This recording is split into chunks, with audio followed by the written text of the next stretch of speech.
এখন আমি রান্না করে নেব গাটি কচু দিয়ে কাতলা মাছের মাথার ঝোল।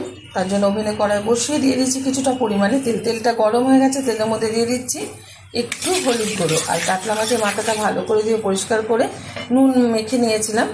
এখন আস্তে আস্তে করে তেলের মধ্যে ছেড়ে ভেজে নেব।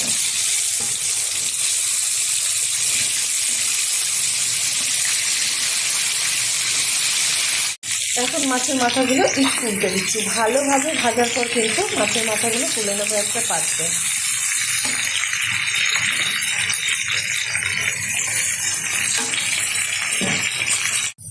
মাছের মাথাগুলো ভেজে তুলে নিয়েছি একটা পাত্রে, আর অনেকটা পরিমাণে তেল ছিল সেটা কমিয়ে নিয়েছি। পরিমাণ মতো এখন তেলটা দিয়ে দিয়েছি। এখন এই তেলেই দিয়ে দেবো একটা তেজপাতা, কিছুটা গোটা জিরে ফোড়ন। ফোড়নটা একটু ভালোভাবে ভেজে নেব। ফোড়নটা খুব ভালোভাবে ভেজে নিয়েছি। এখন দিয়ে দেবো টুকরো করে রাখা গাটি কচু। এটা ভালো করে দিয়ে পরিষ্কার করে নিই।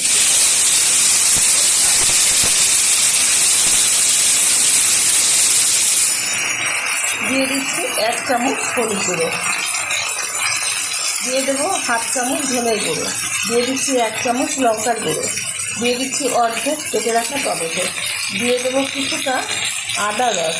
আদাটা রসটা ব্যবহার করছি এখানে আমি, ছিটাটা ফেলে দিচ্ছি। ভালোভাবে উপকরণগুলো কষিয়ে নেব একসাথে। ভালোভাবে উপকরণগুলোর সাথে আমি গাটি কচুটা কষিয়ে নিয়েছি। এখন দিয়ে দেবো পরিমাণ মতো লবণ। যতটা ঝোল রাখবো সেই অনুযায়ী কিন্তু লবণটা ব্যবহার করতে হবে। দিয়ে দিচ্ছি পরিমাণ মতো জল, নাড়িয়ে দিচ্ছি।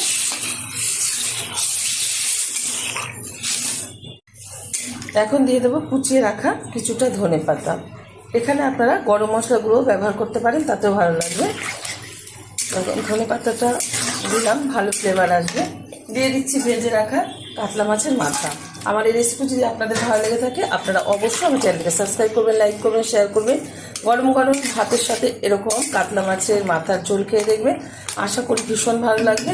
এটা খাওয়ার জন্য কিন্তু এই যে আমি গরম গরম এখানে ভাত করে নিচ্ছি।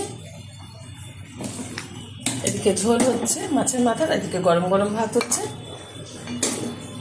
ঢেকে দেবো 15 মিনিটের জন্য।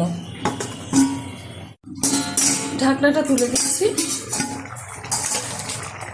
মাছের ঝোলটা কিন্তু খুব সুন্দরভাবে হয়ে গেছে, আর এদিকে কিন্তু গাটি কচুগুলো একদম গলে গেছে। এই অবস্থাতেই নামিয়ে নেব। এরকম পাতলা ঝোলই রাখবো। আর গরম গরম ভাতের সাথে কিন্তু এরকম ঝোল খেতেই ভালো লাগে। আপনারা অবশ্যই ট্রাই করবেন এরকম একটা রেসিপি।